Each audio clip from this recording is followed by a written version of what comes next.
साहस सरोकार। नमस्कार, आप देख रहे हैं प्राइम टीवी और मैं हूं आपके साथ मुस्कान अजमानी। एक बार फिर दिल्ली में प्रदर्शन हुआ, सरकार के खिलाफ आवाजें उठाई गईं। ये मांग सभी सरकारी कर्मचारियों ने मिलकर की। पेंशन शंखनाद महारैली का आयोजन मौजूदा एनपीएस के बजाय पुरानी पेंशन योजना को लागू करने के लिए केंद्र सरकार पर दबाव बनाने के उद्देश्य से किया गया, जिसको अरविंद केजरीवाल का भी समर्थन मिला। लेकिन ऐसा नहीं है कि ये योजना पूरे देश में लागू नहीं है। देश के 5 राज्य ऐसे हैं जहां पुरानी पेंशन स्कीम अभी भी लागू है।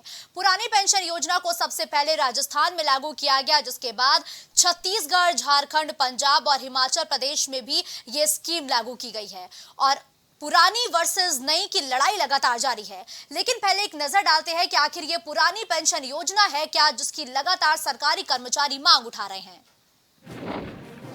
तो रिटायरमेंट के समय मिल रहे वेतन की आधी रकम रिटायरमेंट के बाद दी जाएगी।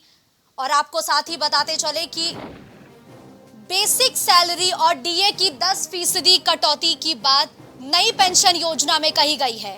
नई पेंशन योजना शेयर बाजार पर आधारित होगी।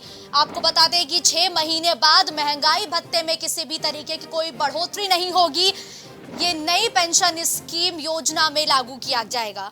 ये टैक्स कटौती के तहत भी आता है, तो टैक्स कटौती के तहत भी नई पेंशन योजना आती है। आपको ये पूरी नई पेंशन योजना के बारे में बता रहे हैं कि आखिर क्यों इसका विरोध लगातार किया जा रहा है।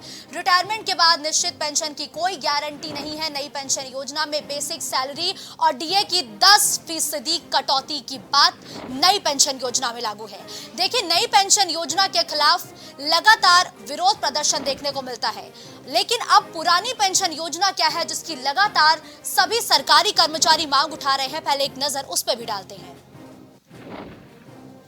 रिटायरमेंट के समय मिल रहे वेतन की आधी रकम की जो स्कीम है वो पुरानी पेंशन योजना में है, और वेतन से पेंशन के लिए पैसे की कोई कटौती पुरानी पेंशन योजना के तहत नहीं की जाती थी।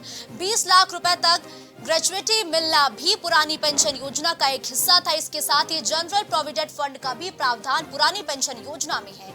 यही वजह है कि पुरानी पेंशन योजना को लेकर लगातार मांग उठाई जा रही है। 6 महीने बाद महंगाई भत्ता बढ़ाने का भी प्रावधान पुरानी पेंशन योजना में है।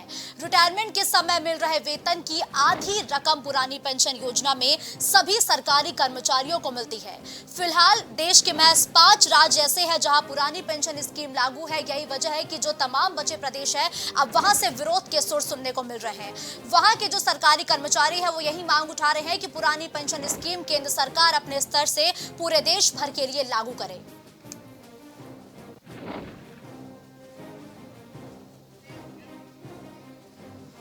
तो देखिए, पुरानी पेंशन योजना वर्सेस नई पेंशन योजना के खिलाफ अब लगातार प्रदर्शन की आग जो है वो पूरे देश में फैलती हुई नजर आ रही है। जैसे जैसे चुनाव नजदीक आते हैं तो एक बार फिर से सरकारी कर्मचारी एक मुश्त होकर ये मांग उठाते हैं कि पुरानी पेंशन योजना को बहाल किया जाए और नई पेंशन योजना को पूरी तरीके से निरस्त किया जाए। ये मांग सरकारी कर्मचारियों द्वारा एक बार फिर से दिल्ली में उठाई गई है। विवेक इस खबर पर ज्यादा जानकारी के लिए इस वक्त लाइव हमारे साथ जुड़ चुके हैं। विवेक, देखिए, पुरानी पेंशन स्कीम वर्सेस नई पेंशन स्कीम की लड़ाई लगातार देखने को मिल रही है। 24 से पहले एक बार फिर सरकारी कर्मचारियों ने एकमुश्त होकर यह मांग उठाई है कि पुरानी पेंशन योजना को लागू किया जाए। क्या लगता है विवेक कि ये 2024 का चुनावी मुद्दा बन सकता है क्या, क्योंकि लगातार 2004 से ये मांग उठाई जा रही है। देखिए, उसका अगर बात की जाए ओल्ड पेंशन स्कीम की तो 2004 का ये मामला है जब ओल्ड पेंशन स्कीम को बंद करके एनपीएस प्रणाली लाई गई। उस समय एनडीए की सरकार थी, वाजपेयी जी प्रधानमंत्री हुआ करते थे। उसके बाद अगर बात की जाए तो सत्ता परिवर्तन हुआ, 10 साल यूपी की सरकार रही, लेकिन ओपीएस का मुद्दा जो है वो सरकारी कर्मचारियों का वो लगातार बना रहा। लेकिन यूपीए की सरकार ने भी इसको लागू नहीं किया। इसके बाद बात की जाए तो लगभग 10 साल जो है वो एनडीए की सरकार को भी होने वाले हैं, और ऐसे में देश के कई राज्य ऐसे हैं जहाँ पे पुरानी पेंशन स्कीम को लागू भी कर दिया गया, लेकिन अधिकांश राज्यों में अभी भी इसकी मांग जो है वो की जा रही है, डिमांड की जा रही है कि पुरानी पेंशन स्कीम जो योजना है उसको जो है ओपीएस को लागू किया जाए। अब बात की जाए जिस तरीके से कर्मचारी एकत्रित हुए लेकर के खिलाफ आवाज बुलंद किया, ओल्ड पेंशन स्कीम के लिए अपनी आवाज बुलंद की और साथ ही साथ अब ये अभी चुनाव के पहले कहीं ना कहीं एक राजनीति का भी मुद्दा बनता चला जा रहा है, जहां दिल्ली में आम आदमी पार्टी ने इसको जो है वो समर्थन दे दिया है। संजय गांधी, माफ कीजिएगा, संजय सिंह एक प्रेस कॉन्फ्रेंस के माध्यम से भी इस मुद्दे को उठाते हैं। और बात की जाए तो जिस तरीके से आम चुनाव को लेकर सभी राजनीतिक दल अपनी अपनी वादे कर रहे हैं, घोषणा पत्र जारी करेंगे कुछ दिनों में, एक लंबी चौड़ी लिस्ट होगी। अब किसके घोषणा पत्र में ओपीएस का फार्मूला रहेगा इनका वोट लेने के लिए, एक बड़ी बात होगी। देखिए, लेकिन विवेक, यहाँ एक बात गौर करने वाली है कि जिन 5 राज्यों में ओल्ड पेंशन स्कीम लागू है, वहां या तो आम आदमी पार्टी की सरकार है या कांग्रेस की सरकार है। क्या ये दोनों ही पार्टियां इस वर्ग को साधने की कोशिश कर रही हैं क्या इस मुद्दे को उठाते हुए चुनाव से पहले? जी बिल्कुल, जिस तरीके से अभी हम जान रहे हैं कि 4-5 राज्य ऐसे हैं जहां पे ओपीएस सिस्टम लागू है, वहां पे आम आदमी पार्टी और कांग्रेस रूल कर रही है। तो कहीं ना कहीं विपक्षी गठबंधन के ये 2 राजनीतिक दल जो है वो एनडीए के खिलाफ इसको कहीं ना कहीं धार बनाते हुए देखे जा सकते हैं। और साफ तौर पर जो कर्मचारी यहाँ पे एकत्रित हुए थे दिल्ली के रामलीला मैदान पे, जो उनका संघ एकत्रित हुआ था, साफ तौर पर वो कह रहे थे कि जो प्रेफरेंस देगा इसको, उनका वोट उधर ही जो है ट्रांसफर होगा। ये हिंट वहां से दिया जा रहा था। बात की जाए 2004 के बाद से आज तकरीबन 19-20 साल होने वाले हैं, यानी 2 डिकेड होने वाले हैं, लेकिन ओपीएस का मुद्दा अभी भी बरकरार आ रहा है। इसकी डिमांड को लेकर लगातार प्रदर्शन हो रहे हैं, सरकार कर्मचारी लगातार धरने पे रहते हैं और अभी तक उनकी मांग बनी हुई है, लेकिन सरकार जो है अब तक इस पर कोई ठोस कदम नहीं उठा रही है। तो कहीं ना कहीं देखिए, आपने जिक्र किया कि सरकार इस मुद्दे पर कोई ठोस कदम नहीं उठा पा रही है। इसकी वजह क्या है कि सरकार इस योजना को लागू नहीं कर रही है? क्योंकि हर चुनाव आने से पहले ये मुद्दा जोर शोर से सुनने को मिलता है। देखिए, अगर बात की जाए तो 2004 में तत्कालीन सरकार ने ओपीएस को खत्म किया था, एनपीएस लाया था। उसके बाद तकरीबन 2 राजनीतिक दलों की सरकारें रही हैं। यूपीए की भी 10 साल की कार्यकाल रहा है, एनडीए का भी 10 साल कार्यकाल होने वाला है, लेकिन दोनों ही सरकारों ने ओपीएस की मांग को जो है वो उतनी गंभीरता से लिया नहीं, या फिर कह सकते कि सिरे से खारिज कर दिया गया। नई पेंशन स्कीम में तमाम तरह की चीजें हैं, शेयर मार्केट पे जो है इसका तो प्रभाव भी देखने को पड़ेगा, क्योंकि शेयर मार्केट से ये जुड़ी अपडेट है नई पेंशन स्कीम में। बात की जाए तो डीए की 10% की कटौती है, बेसिक सैलरी का भी इसमें अनुपात मिलाया गया है। तो एक अलग बात की जाए तो स्कीम के तहत नई पेंशन स्कीम को लागू किया गया है और एक दूरगामी परिणाम के लिए सरकार ने इसको लागू किया था। सरकार को कहीं ना कहीं लगता है कि ओपीएस से बढ़िया जो है वो एनपीएस है, क्योंकि सरकार पे इसका बहुत ज्यादा अर्थ का बोझ नहीं पड़ रहा है एनपीएस के माध्यम से, क्योंकि ओपीएस के माध्यम से सरकार की अर्थव्यवस्था पर थोड़ा जोर पड़ता था। कहीं ना कहीं ये रीजन है जिसकी वजह से सरकार जो है वो ओपीएस की तरफ उससे जुड़ा हुआ है। ठीक है, धन्यवाद विवेक, इस खबर पर हमारे साथ जुड़ते हुए तमाम अपडेट और जानकारी हमारे दर्शकों तक पहुंचाने के लिए।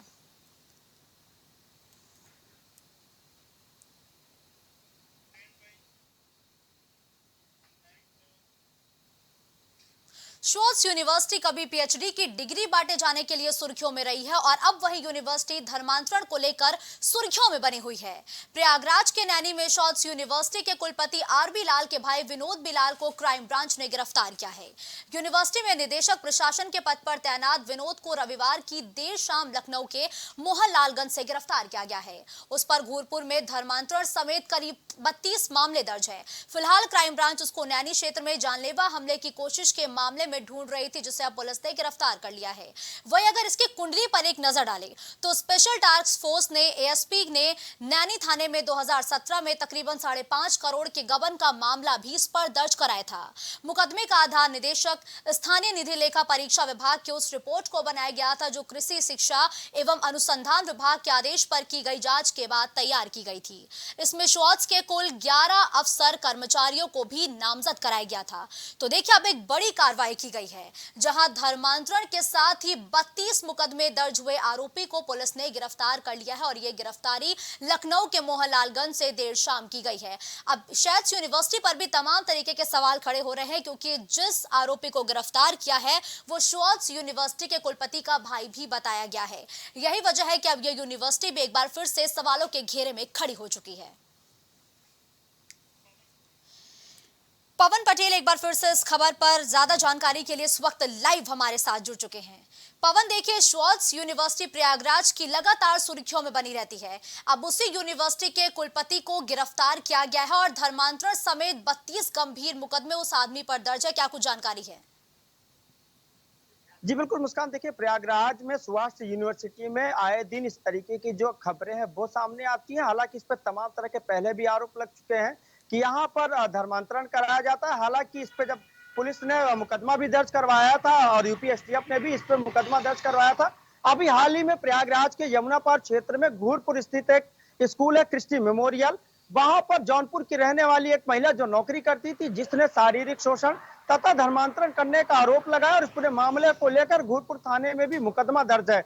अब पुलिस ने जब पूरे मामले की गहनता से जांच पड़ताल की तो वीसी के भाई को लखनऊ से गिरफ्तार किया गया है। और जिस तरीके से ये लगातार इस पूरे यूनिवर्सिटी पर पहले भी आरोप लगे हैं कि इस पर धर्मांतरण कराया जाता है और तमाम तरीके के यौन शोषण का भी इस पर आरोप लगा था, तो इस पर जो है नैनी थाने में भी इस पर मुकदमा दर्ज हुआ है और पुलिस तमाम पहलुओं पर भी जांच पड़ताल कर रही है। अगर हम पूरे खबरों पर गौर करें तो यह भी देखा जाता है कि बीते दिनों पहले फतेहपुर में भी धर्मांतरण का एक मामला सामने आया था, जिसपे पुलिस द्वारा कार्रवाई की गई थी। तो लगातार प्रयागराज के जो श्वार्ट्ज यूनिवर्सिटी है, इस पे भी इस तरीके के आरोप लगते आए हैं।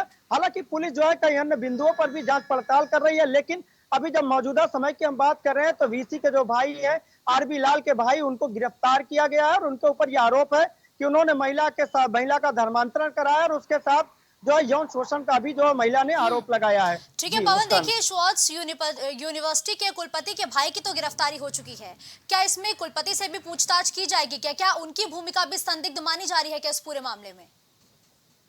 जी बिल्कुल, देखिए मुस्कान, मैंने पहले बताया कि श्वार्ट्ज यूनिवर्सिटी जो है वो बहुत बड़ी यूनिवर्सिटी है और प्रयागराज सहित तमाम अन्य प्रदेशों के, यहाँ तक कि अन्य देशों के भी यहाँ छात्र हैं। तमाम ऐसे जो आसपास के प्रदेश हैं, तमाम जो सीमावर्ती जो देश है, वहाँ के भी छात्र यहाँ पर पढ़ने आते हैं। तमाम यहाँ पर दूर दूर के जो छात्र हैं वो भी है। श्वार्ट्ज यूनिवर्सिटी एक बड़ी यूनिवर्सिटी मानी जाती है प्रयागराज की।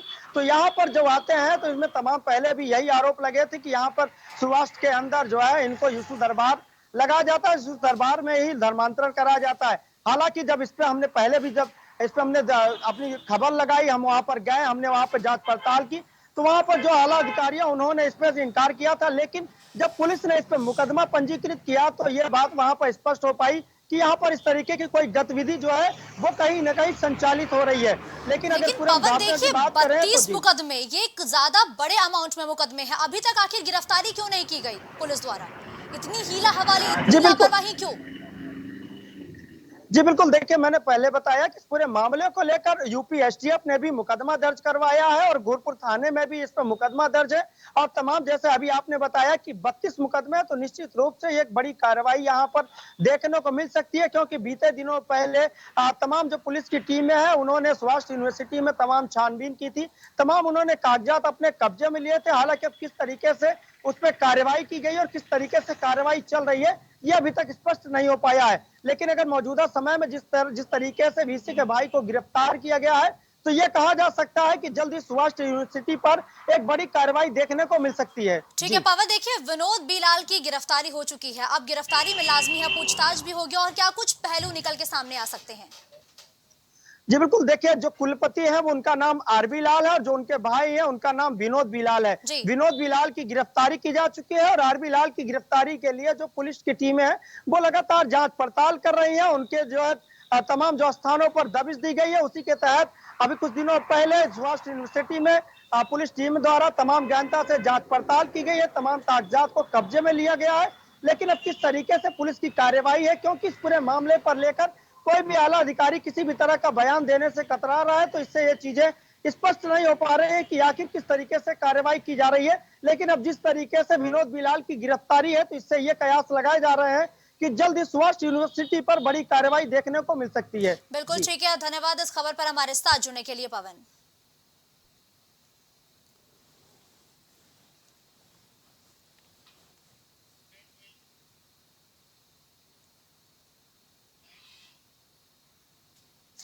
अक्सर सीएम योगी आदित्यनाथ बैठकों में पुलिस को आम जनता की दोस्त बनाने की बात कहते हुए नजर आते हैं और हाल ही में हुई प्रेस कॉन्फ्रेंस में भी सीएम ने कई अधिकारियों को फटकार लगाई है, जिसमें वो अधिकारियों के साथ बैठक करते हुए भी दिखाई दिए थे। लेकिन उसके बावजूद पुलिस का बदलता रूप देखने को मिल रहा है। खबर से आपको रूबरू कराएंगे, लेकिन उससे पहले ये वीडियो देखिए। ये दो तस्वीरें हैं पुलिस की बर्बरता की, हरदोई और गाजियाबाद की। हरदोई में तो खुलेआम बीच सड़क पर दो महिला पुलिसकर्मी एक महिला को घसीटती हुई बीच सड़क पर नजर आ रही हैं। तो वही ये दूसरी तस्वीर गाजियाबाद में हुई दर्ज एफआईआर की है। तो देखिए, हरदोई में तो लगातार हम जिक्र कर रहे हैं कि पुलिस द्वारा एक महिला है उसे लगातार घसीटा जा रहा है, और गाजियाबाद में तो पुलिस पर ही युवती ने छेड़छाड़ और अवैध वसूली के आरोप लगा दिए। पीआरबी पर तैनात सिपाही राकेश और दिगंबर पर अवैध संबंध बनाने तक का दबाव बनाने का आरोप लगाया गया और पुलिस कर्मियों पर ऑनलाइन 1000 रुपए लेने का भी आरोप लगाया गया। तो देखिए, लगातार पुलिस को यही कहा जाता है कि वो जनता की रक्षा करने के लिए बनी है, लेकिन अगर रक्षा की भक्षक बन जाए तो फिर आखिर आम जनता कहा जाए, अब ये सवाल बड़ा है। तो देखिए, पुलिस की बर्बरता की ये दो तस्वीरें हैं, पुलिस के बदले हुए स्वरूप की ये दो तस्वीरें हैं, और ये दो ही तस्वीरें एक बड़ा सवाल या निशान खड़ा करती हैं प्रदेश की कानून व्यवस्था पर। जहां हरदोई में महिला के साथ बर्बरता करते हुए दो पुलिसकर्मी नजर आ रहे हैं, तो वहीं गाजियाबाद में तो एक पीड़िता ने पुलिस पर ही गंभीर आरोप लगाए, भ्रष्टाचार के आरोप लगाए, अवैध संबंध बनाने के, दबाव बनाने के भी आरोप लगते हुए लगातार नजर आ रहे हैं।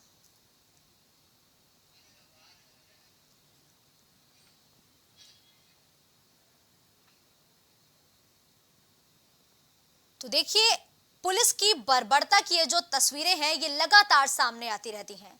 प्रदेश के अलग अलग जनपदों से पुलिस के दुर्व्यवहार की, पुलिस की बर्बरता की पोल खोलती हुई तस्वीरें अक्सर सोशल मीडिया पर वायरल होती हैं। लेकिन अब सवाल यह है कि आखिर पुलिस इतनी बर्बरता क्यों कर रही है? पुलिस के द्वारा लगातार आम जनता पर कहर ढाया जाता है, उसके खिलाफ आखिर कोई कार्रवाई क्यों नहीं की जाती है? क्योंकि लगातार ये देखिए, अब तो ये दो नए मामले सामने आ गए और दोनों ही नए मामलों का वीडियो भी सोशल मीडिया पर वायरल हुआ, जिसको प्राइम टीवी लगातार प्रमुखता से चलाया, और अब इस मामले पर कार्रवाई किए जाने की मांग लगातार उठाई जा रही है। हरदोई में तो एक महिला को बीच सड़क पर घसीटते हुए दो पुलिसकर्मी नजर आ रहे हैं, तो वहीं गाजियाबाद में एक पीड़िता ने पुलिस पर ही गंभीर आरोप लगाए। पीड़िता ने साफ तौर पर कहा कि पुलिस उस पर शारीरिक संबंध बनाने का दबाव बना रही थी और साथ ही उससे पैसे की भी मांग की गई। इस पूरे मामले की शिकायत दर्ज करा दी गई है। अब देखना यह होगा कि आखिर इस पूरे मसले पर एक्शन क्या कुछ लिया जाता है। हर्षराज इस खबर पर ज्यादा जानकारी के लिए हमारे साथ जुड़ चुके हैं। हर्षराज, देखिए, हरदोई में पुलिस की बर्बरता देखने को मिली है, लेकिन पुलिस के अधिकारियों की तरफ से जो बयान जारी किए गए उसमें पूरे मामले पर लीपापोती की जा रही है। आखिर पुलिस इतनी बर्बर क्यों हो रही है? हर्षराज। मुस्कान, बता दें, एक तरफ योगी सरकार जो लगातार, योगी आदित्यनाथ हैं जो यूपी के मुखिया हैं, लगातार अपने पुलिस कर्मियों को दिशा निर्देश देते हैं कि ये जो लॉ एंड ऑर्डर है उसको अच्छी तरीके से संभालें। लेकिन एक तरफ हरदोई जिले में किस तरीके से जो कांस्टेबल हैं और पीआरडी की जवान है महिला को घसीटते हुए ले जा रही हैं, अब इसका चेहरा अमानवीय चेहरा आ रहा है सामने। लेकिन एक तरफ योगी जो अपने पुलिस अफसरों को आदेश देते हैं कि कहीं न कहीं जो रेपिस्ट है उनको हाफ एनकाउंटर किया जाता है, उनके पैर पे गोली मारी जाती है, लेकिन उनकी ही जो यूपी पुलिस है लगातार कहीं न कहीं उनका चेहरा सामने आ रहा है, किस तरीके से महिलाओं को घसीटती नजर आ रही हैं। उस दूसरी तरफ वहीं इसको लेके विपक्ष हमला बोल रहा है। अखिलेश यादव ने उन्होंने अपने ट्विटर हैंडल से इसको ट्वीट किया है कि भाजपा की पुलिस, मतलब एक तरीके से योगी पे हमला उन्होंने बोला है कि पुलिस किस तरीके से बर्बरता कर रही है। जी बिल्कुल, कलीम भी इस खबर पर ज्यादा जानकारी के लिए हमारे साथ लगातार बने हुए हैं। कलीम, देखिए, पुलिस की कार्यशैली पर अब सवाल खड़े होने लगे हैं और सवाल खड़े होना भी लाजमी है, क्योंकि लगातार महिलाओं के खिलाफ जो बर्बरता की तस्वीरें हैं वो सामने देखने को मिली। तो वहीं गाजियाबाद में तो एक पीड़िता ने पुलिस पर ही शारीरिक संबंध बनाने का दबाव लगाया है। इस पूरे मसले पर अभी तक क्या कुछ कार्रवाई की गई है? कलीम, सामने आई है उसमें जिस तरीके से एक मंगेतर के साथ जो युवक बैठा हुआ था, पार्क में टहल रहा था, उसी दौरान जिस तरीके से जो पीआरबी पर तैनात, अगर बात की जाए, जो पुलिसकर्मी, एक होमगार्ड था, दूसरा सिपाही था, इसके साथ जो एक तीसरा सादे कपड़ों में उनके साथ था, जिस तरीके से उन लोगों को पकड़ा और जो मंगेतर था उसने जो है इस मामले का जब विरोध किया तो उसकी पिटाई की गई। तो पिटाई करने के बाद जिस तरह से उससे 10,000 रुपए की मांग की गई और जो सादे कपड़ों में था उसके द्वारा 5 लाख रुपए की डिमांड की गई थी, और डिमांड न पूरी करने के एवज में शारीरिक संबंध बनाने का जो दबाव डाला जा रहा था, उसके बाद जबरदस्ती उससे ऑनलाइन जो 1,000 रुपया ट्रांसफर कराया गया। फिलहाल इस मामले को लेकर के जिस तरीके से जो पीड़ित पक्ष था, पीड़ित पक्ष अधिकारी के पास पहुंचा था, शिकायती पत्र दिया गया था, लेकिन इस मामले में जो हीला हवाले की बात की जाए 12 दिनों बाद इस मामले में केस दर्ज हुआ। क्योंकि जिस तरीके से पुलिस पर जो आरोप लगे हैं, ये गाजियाबाद का पहला मामला नहीं है। क्योंकि अगर हम कुछ दिन पहले की जो तस्वीरें अगर याद दिलाएंगे तो प्रयागराज का भी एक केस आपको याद होगा, जिसमें पुलिस कर्मियों पर गैंगरेप का मुकदमा भी दर्ज हुआ था। प्रयागराज में जिस तरीके से एक महिला ने दर्ज करवाया था केस, क्योंकि उसके पास लगातार कॉलें आ रही थी, उस कॉल की शिकायत लेकर के गई थी। जब प्रयागराज में जो एक चौकी पर तैनात दरोगा थे, उनके द्वारा जब कॉल ट्रेस करने की बात कही गई थी, उसमें कहा गया था कि भदोही से ये कॉल आ रही है, उसको एक प्राइवेट गाड़ी में लेकर के गए, उसके साथ पुलिसकर्मी थे और उसके साथ गैंगरेप की वारदात को अंजाम दिया गया था।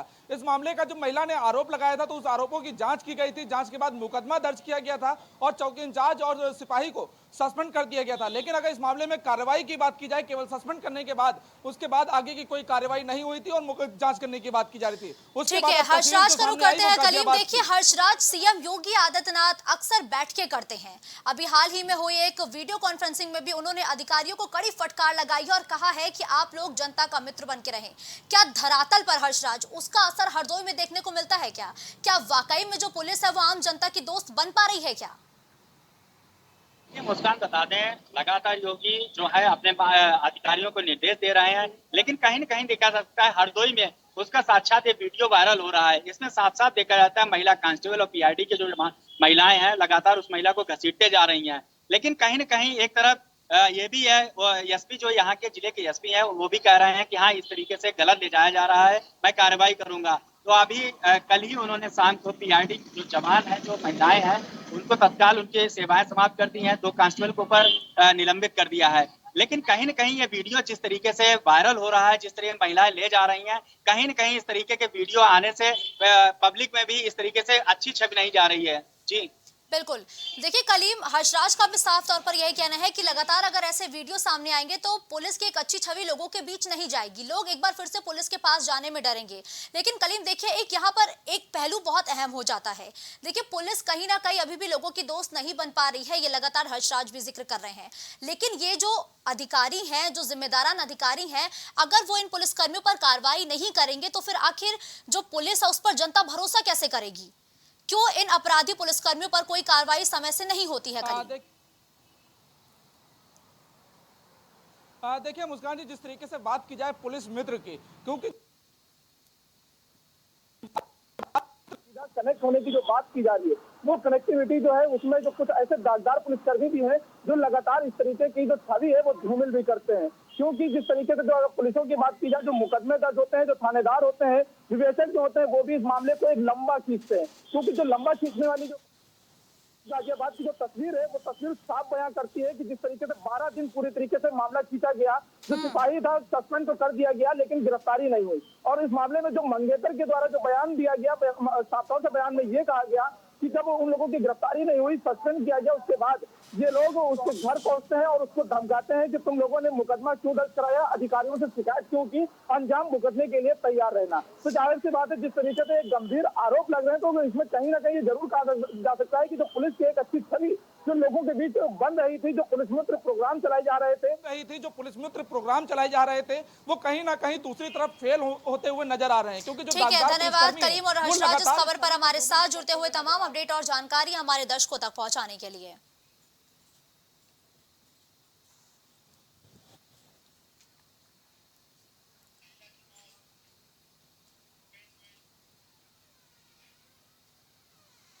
तो देखिए, महिलाओं के खिलाफ अपराध लगातार जारी है, जहां एक बार फिर से एक प्रेमी के हैवान बनने की खबर आई है। कहीं महिलाओं के टुकड़ों में शव बरामद किए जा रहे हैं, तो कहीं बोरियों में महिलाओं के शवों को रखा जा रहा है। लेकिन फिर एक बार महिला को घायल अवस्था में केजीएमयू में भर्ती कराया गया, जहां महिला ने दम तोड़ दिया है। इस बार भी महिला का कातिल उसका प्रेमी ही निकला। दरअसल बीकेटी रेलवे स्टेशन पर एक महिला घायल हालत में मिली थी, जिस पर महिला सुशील के प्रेमी ने उस पर ईंट से कातिलाना हमला किया था, जिसमें उसकी मौत हो गई है। लेकिन अब सवाल यह है कि लगातार महिलाओं के खिलाफ अपराध बढ़ते जा रहे हैं, महिलाओं के खिलाफ अपराध बेलगाम हो रहे हैं। ऐसे में कोई ठोस एक्शन सरकार क्यों नहीं उठाती है? महिलाओं की सुरक्षा के लिए कोई ठोस कानून क्यों नहीं बनाए जाते हैं? लगातार हम महिलाओं की बर्बरता से हो रही मौत की खबरें सुनते हैं, तस्वीरें देखते हैं। दिल्ली की वो श्रद्धा हत्याकांड सभी को याद होगा, जब कई टुकड़ों में उसका शव बरामद किया गया था, उसका भी कातिल प्रेमी निकला था। निक्की यादव हत्याकांड भी आप सभी के जहन में ताजा होगा, जहां पर निक्की यादव का जो मर्डरर है वो उसका बॉयफ्रेंड ही निकला। अब एक ऐसी ही वारदात लखनऊ से सामने आई, जहां एक प्रेमी ही अपनी प्रेमिका का कातिल निकला है। कलीम इस खबर पर ज्यादा जानकारी के लिए हमारे साथ जुड़ चुके हैं। कलीम, देखिए एक बार फिर से एक प्रेमिका की हत्या एक प्रेमी के द्वारा की गई है। फिलहाल प्रेमी को गिरफ्तार कर लिया गया है। अब क्या कुछ अपडेट सामने आ रही है? वजह क्या बताई गई जो उसने अपनी प्रेमिका को मौत के घाट उतार दिया?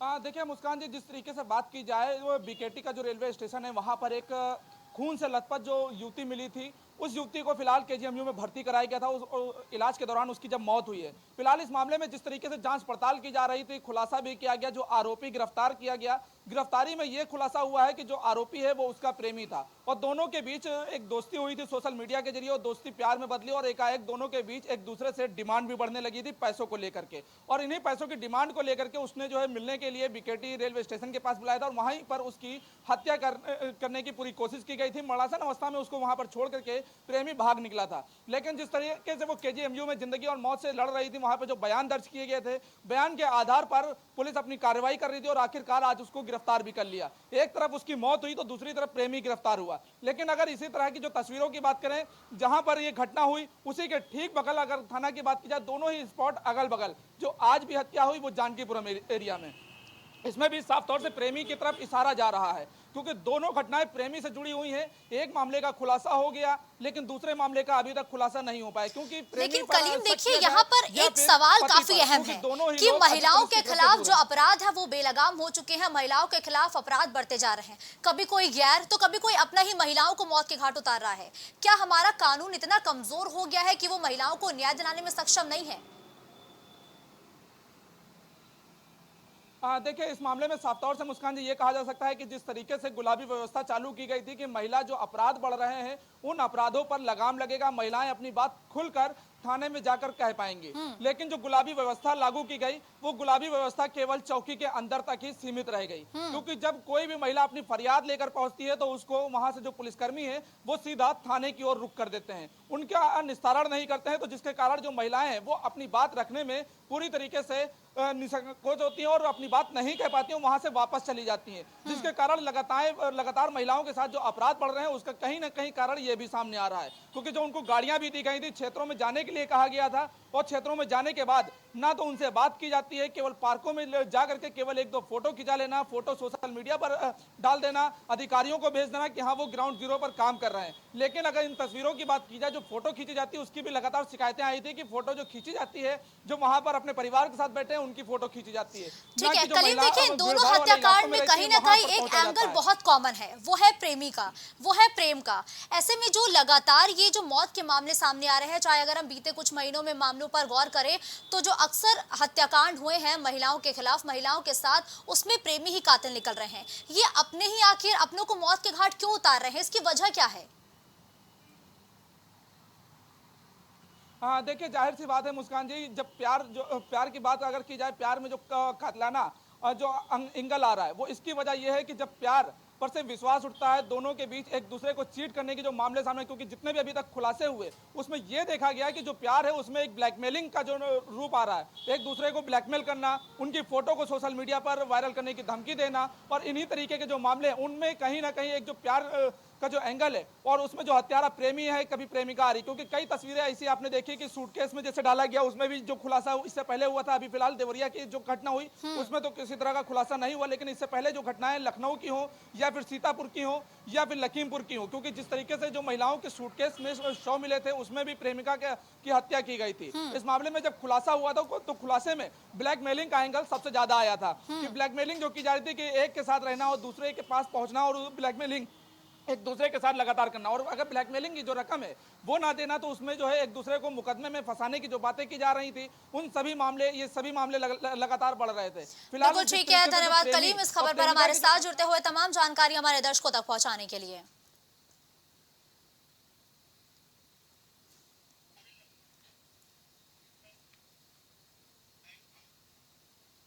खबरों का सिलसिला यूं ही जारी रहेगा। देश और दुनिया की तमाम बड़ी खबरों के लिए आप देखते रहिए प्राइम टीवी। कुछ भाव पुष्प। आप देख रहे हैं प्राइम टीवी, सच साहस सरोकार।